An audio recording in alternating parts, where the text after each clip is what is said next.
I'm Catherine Dow. It's Wednesday, July 2nd. Today, a public plea. Mounties look for a person of interest after a woman is stabbed to death in a Manitoba city. Also today, getting higher. Why the cost of Manitoba cannabis is on the rise. Plus, talking trash. It doesn't take much to all of a sudden have a litter-free area. A new report reveals the most littered area of Winnipeg. Do you think it's your neighborhood?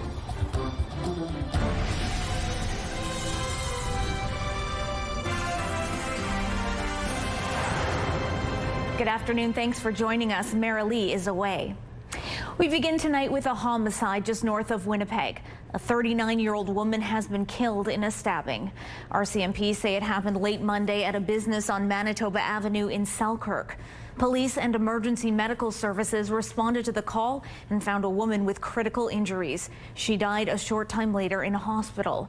Her death is being investigated as a homicide, and police have made no arrests. This afternoon, Selkirk RCMP released these two images of a woman they want to identify and speak to. RCMP say they believe this person was in the vicinity of the stabbing. If you know who this person is, you're asked to call Selkirk RCMP or Crime Stoppers. You're going to pay a higher cost to get high. The province is increasing the price of cannabis by 2%. The province is the wholesale provider of cannabis to retail outlets. They're now charging those stores an extra 2%. Liquor and Lotteries Minister Glenn Simard says adjustments like these are made as the cannabis industry matures. And despite the price hike, Simard doesn't believe the industry will go up in smoke. We'll have a competitive price like we've always had for this product in Manitoba.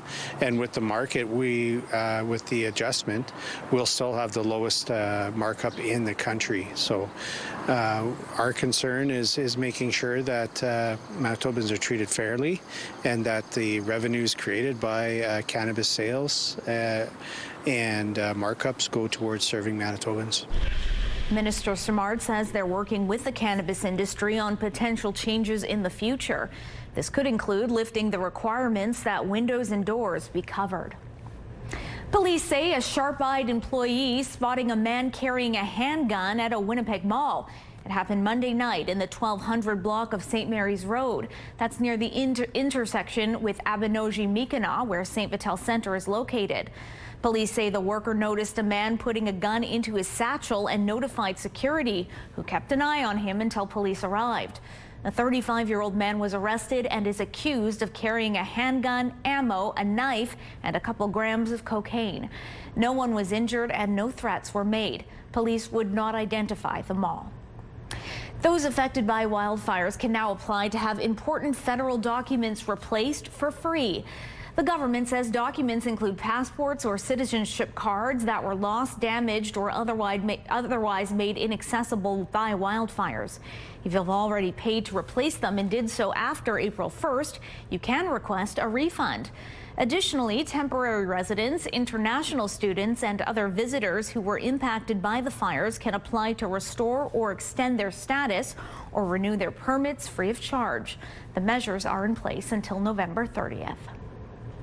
A Winnipeg towing company is taking the city to court, alleging its competitor was given preferential treatment over contracts worth millions of dollars. Bison Towing's lawsuit takes issue with two separate contracts that were awarded to Tartan Towing last year. One was for the city's parking authority and the other for police. Bison says it had the strongest offers, and it claims Tartan should have been disqualified because of ongoing legal issues between it and the city. Bison claims it lost out on more than $4 million yearly, on top of money it spent upgrading its storage space to meet the contract requirements. The City of Winnipeg declined to comment as the matter is before the courts. Tartan Towing is not named as a defendant. The former head of Manitoba Hydro was paid more than $880,000 last year, and that's despite being dismissed 6 weeks into the year. In previous years, where Jay Graywall worked a full year, she made around $500,000. The figure from last year suggests a six-figure payout when she was let go as president and chief executive officer. Graywall had ruffled feathers when she said Manitoba would reach out to independent producers to supply power from wind and other sources. A head-on crash has claimed the lives of two people. Swan River RCMP and EMS responded to a crash yesterday afternoon on Highway 10 near Bozeman.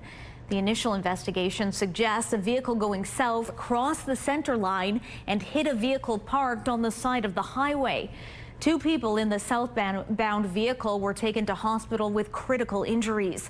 The people in the parked vehicle, a 42-year-old man and a 31-year-old woman, died from their injuries. And a 22-year-old man from Steinbach is dead following a two-vehicle crash on Highway 12. RCMP say the driver of one of the vehicles was pronounced dead at the scene. The other driver, a 20-year-old man from the RM of DeSalisbury, was transported to hospital in critical condition. He has been upgraded to stable. Investigators are now trying to figure out what led to the crash. Winnipeg's West End remains the most littered area of the city. However, there's been improvements in the past few months. Take Pride Winnipeg is out with its latest litter index, which divides the city into 12 areas and gives them a score on a scale of 0 to 10. 0 means no litter. A 10 means extremely littered. The West End improved to 4.3 compared to a score of 6.8 in March. The report names Southwest Winnipeg as the tidiest. The entire city improved nearly 2 points to an average of 3.3. It doesn't take much to all of a sudden have a litter-free area, and it's important that we all work together to do this. Over 11,000 students and teachers and 3,000 businesses and community groups helped in the spring cleanup. But Take Pride is still looking for others to help over the summer months. You can sign up through their office. Wading pools across the city are now open. However, one splash pad is missing a popular feature. The water slide at the Dakota Community Center Water Play Park is gone. The city says the slide had to be removed because of accessibility issues. As part of a renewal project, crews have also repaired the wading pool. The city says it knows getting rid of the slide is disappointing to some people, but noted that new features will be added, including buckets that fill with water and dump the water every few seconds. These features have zero water depth and a flat surface, so anyone can enjoy them.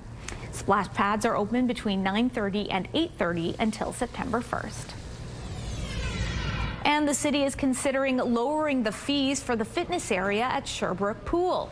A motion says the entrance fee is higher than similar facilities in the area, and lowering fees would help draw more people in. It currently costs $8.14 to access both the pool and fitness area. During today's meeting, the Community Services Committee directed the Public Service to review possible rate changes and report back in 90 days. Dozens of new Canadians took their citizenship oath yesterday at a special ceremony in Assiniboine Park, marking a new milestone in their lives. And that I will faithfully observe the laws of Canada. 30 new Canadians from 12 different countries gathered at the Performance Garden for the final legal step to become a Canadian citizen. I became Canadian today, so I really feel very happy to be Canadian here. So I have so many more opportunities. The special ceremony was one of several events that took place at Assiniboine Park yesterday, including live performances at Lyric Theatre throughout the day. CTV weather specialist Colleen Brady joins us now with your first look at your Skywatch evening forecast. It's a hot one out there, Colleen. Boy, is it ever. And after that beautiful ceremony and festivities all across Winnipeg, as folks here in the city know, the sky just opened up and produced an awful lot of thunder and lightning, not just here in Winnipeg, but in other parts of the province as well. I just need to tease the weather photos for both our 5 and 6 o'clock shows. They are stunning. And you mentioned the heat. Yes, heat warnings. They are back, folks. We have a heat warning in effect for Winnipeg, much of the south, some central areas over the border into northwestern Ontario. Coming up, I'm going to show you just how hot it's going to get and how long that heat is going to last. But let's take a look right now through the Bathfitter Live Eye. Bathfitter, your bath and shower experts for more than 40 years. Hot and hazy out there. It's 28 degrees, light winds from the northwest. The Humidex, sure, it makes it feel just a touch warmer at 29. The pressure's rising and the humidity is 31%. Out in traffic on this Wednesday afternoon, a live look down into Confusion Corner. Well, you can see traffic is moving pretty well there. Another reason to visit Portage in Maine is coming soon. A look at a new Matei Heritage Center is coming up after the break. Get Winnipeg's top stories, breaking news alerts, and watch live. Download the CTV News app. Shares shot up more than 20% after the deal was made public, making Bombardier the biggest mover on the TSX today. Bombardier stock was boosted by a new order for 50 of its Challenger and Global jets. The deal includes servicing the aircraft, making it worth $1.7 million U.S. The Canadian jet maker isn't identifying the first-time buyer. The major North American markets had record closes again today. But let's start with the Canadian dollar. It is up, hitting 73.61. West Texas Intermediate is up close to $2 to 67.38. Our fix on Western Canadian Select has it down to 53.44. And the TSX only moved 12 points, but it was another record close, finishing the trading day at 26,869. Those are your business headlines. I'm Marella Fernandez. A 30-year-old woman is accused of smashing in the windshields of several cars with her purse. Winnipeg police say it happened just after midnight yesterday near Assiniboine Park Drive and Commissary Road. The owners of some parked vehicles saw a woman damaging their cars with her purse. The car owners didn't know who the woman was, but told police she appeared to be intoxicated. Police arrived and took her into custody. She now faces mischief charges. Police searched her purse, and inside they found a heavy rock. The artistry and resilience of generations of Métis grandmothers will serve as the foundation of a new heritage center in downtown Winnipeg. This is more than a collection. It is an artistic and culturally relevant legacy. Today, the Manitoba Métis Federation welcomed the transfer of stewardship of the Our Grandmothers collection. It includes around 147 pieces from the early 19th century through 1910, including clothing, blankets, fire bags, embroidery, beadwork, weaving, and more. The collection was assembled over the past 2 decades by professor and artisan Gregory Schofield, who noticed a lack of Métis representation in museum and gallery collections. These pieces really carry our histories, they carry our stories, they carry our geographies, and so it was very important for me to be able to collect them. The Our Grandmothers collection will go on display with artifacts MMF has been assembling on its own at the Red River Métis National Heritage Center. The center at the corner of Portage and Main is expected to open in 2027.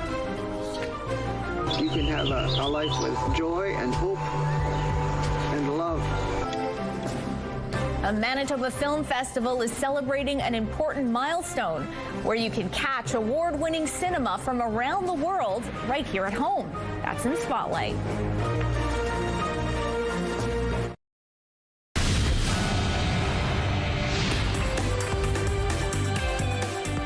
Spotlight, sponsored by the Casinos of Winnipeg, presenting Menopause, the musical. Colleen Brady has your Spotlight today. Of course, Toronto has the TIFF. Sure. Gimli has the GIF. Yes. And it's celebrating a milestone. Can you believe this, Catherine? The Gimli Film Festival is turning 25 this summer and is presenting a collection of award-winning films, documentaries, animations, and shorts. Kristoffer, fólk í þínum sporum, það notar tækifæri til þess að Touch is the winner of 8 Edda Awards, including Best Screenplay, Best Cinematography, and Best Actor. This international romance is based on a best-selling novel of the same name. Also, Agatha's Almanac is making its Western Canada premiere. It tells the story of 90-year-old Agatha Bach as she preserves her ancestral farm in southern Manitoba. Filmmakers also have the opportunity to pitch their film for their chance to win a $15,000 grand prize. Plus, you can watch classic movies for free on the beach every night. The Gimmick Film Festival runs from July 23rd to the 27th. Find out all the information you need at gimlifilm.com. Such a fun event. Yeah. Meanwhile, it is a sign that summer in downtown Winnipeg is really here. That's right. The Downtown Outdoor Farmers Market is set to open tomorrow. Now, the market, Catherine, runs every Thursday from 10 to 2 on the south side of Manitoba Hydro Place along Graham Avenue. There you can find local, homegrown, and homemade food and goods. This year, the market is celebrating Indigenous culture and artists every week with special live performances and workshops. The market runs weekly until October 2nd. I'll be there sampling, eating. Yes. It's the best. Meanwhile, it was a red and white patriotic party throughout Winnipeg and all of really Manitoba yesterday. It sure was. Canada Day was a beautiful day for families to get out and cheer for Canada.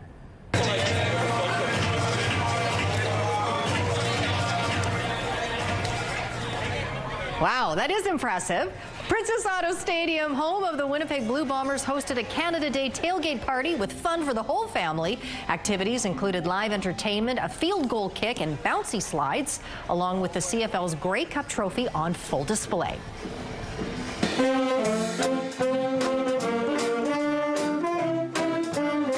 Catherine, for some who couldn't get out to celebrate Canada Day, well, the entertainment came to them. Over 100 people at the Fred Douglas Chateau, a 55-plus community downtown, got to experience a live jazz band Tuesday called the Executive Band. The group is composed of 18 retirees who used to play professionally. If you look at what people are wearing today, I think there's a whole lot of appreciation for Canada now, maybe far more than there was in other years, just realizing how blessed we are to live in Canada. 4 members of the brass band are residents of the community, and they all played their tunes free of charge. Pretty neat. I like not having to leave my home to get entertainment. I know. Good for them. All right, thanks for that, Colleen. You bet. Your primetime lineup kicks off at 7 with a rerun of The Big Bang Theory, followed by Battle of the Generations, and E-Talk wraps up the night at 10:30. It's all right here on CTV. A live look at that parking lot, otherwise known as Kenniston Boulevard, making that turn onto Abenogi-Mikana. 28 degrees. A heat warning is in effect for Winnipeg and other parts of the province. I'll have those details coming up.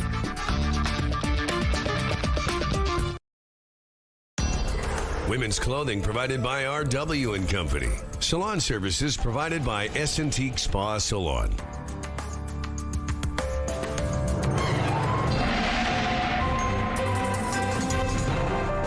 CTV Skywatch Weather brought to you by South Beach Casino and Resort. Visit southbeachcasino.ca.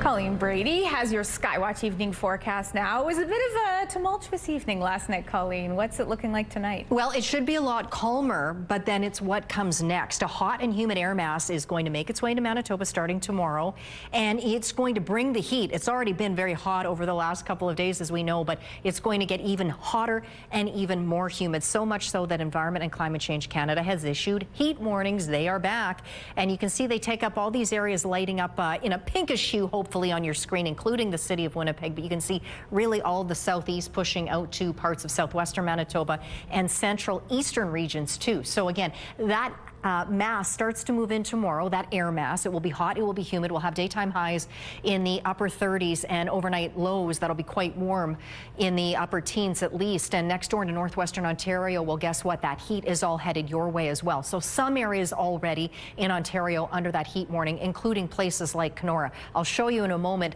when that heat is going to end and why. But for now, let's take a look at just how hot it is right now in Winnipeg and in Brandon. It's 28 degrees up in the north. Thompson, 23 degrees there. Churchill, 21 this hour. So we've had a nice ridge of high pressure that really is over the U.S., but really stretching up northward over the prairies, keeping the sky clear for the most part, but also a little bit hazy for us here in the south. Now, as we get into the overnight hours, a little bit of shower pops up over the northwest corner of the province. And then as we get a little further on into the overnight hours, you can see more areas closer to Saskatchewan might catch a little bit of overnight shower activity. Then it stays further north throughout the day and the afternoon. Meanwhile, here in the south, we just heat right up. There is the possibility, though, tomorrow night that we could see some showers across southern Manitoba into the overnight, and you could see potentially pretty substantial rain shower activity, and we may well see some thunderstorms. In these conditions, they're ripe for thunderstorms to develop. So for tonight, 14 is our overnight low, clear but hazy. Winds overnight out of the southeast at 10 kilometers an hour. The winds strengthen late tomorrow afternoon on the way to this hot high of 33 degrees. It will feel even hotter than that when you factor in the humidex. 9 is our very high UV rating for tomorrow. I forgot what that was called for just a moment, even though it was right in front of my face. Here we go into Friday. How can you tell it's already heating up, folks? 32 degrees on Friday. There's a risk of thunderstorms. 25 and cloudy on Saturday. That's when it breaks. 24 under a mix of sun and cloud on Sunday. Back up to 26 Monday. Back up to 27 on Tuesday. Mix of sun and cloud with the possibility of showers. Our first weather photo is this stunner of the lightning show right over the Manitoba Legislative Building. That photo is from Kat. Great shot. This next one is a beauty as well. Just sensational. This was near Elm Creek last evening. That photo is from Tina. Email us yours to winnipegweather@ctv.ca. Some great shots there. She's known in her neighborhood as the Flag Fairy, and she mysteriously appears every Canada Day in Norwood Flats. Every year it became a tradition that at 6 o'clock in the morning I'd take my dog that I had at the time and walk it and put the flags out at everybody's front porch, or actually at the end of their sidewalks. For more than 25 years, Shelley Kent has been placing Canada flags up and down Birchdale Avenue. It all began when Kent invited some neighbors over for a Canada Day party and put the flags out at the invitees' homes. Now it includes just about everyone on the street. And for the Flag Fairy, after all of these years, this Canada Day may have been the most special. My husband and I used to always have Canada Day parties, and he passed away this April. So this year I thought, well, let's go put the flags out in his honor. So now every Canada Day, I will walk up and down and think of him and stick a flag in everybody's grass. For the longest time, many people had no idea who was planting the maple leaf on their lawns. Well, CTV News is finally revealing the secret, and we hope everyone on Birchdale had a great Canada Day. And maybe thanks her for all her work over these years. And what a fitting tribute. How lovely. No kidding. There's the Grey Cup. Yeah, no kidding. Alrighty, well, that is going to do it for us. CTV National with Sandy Ronaldo starts now, and we'll see you back here for CTV News at 6.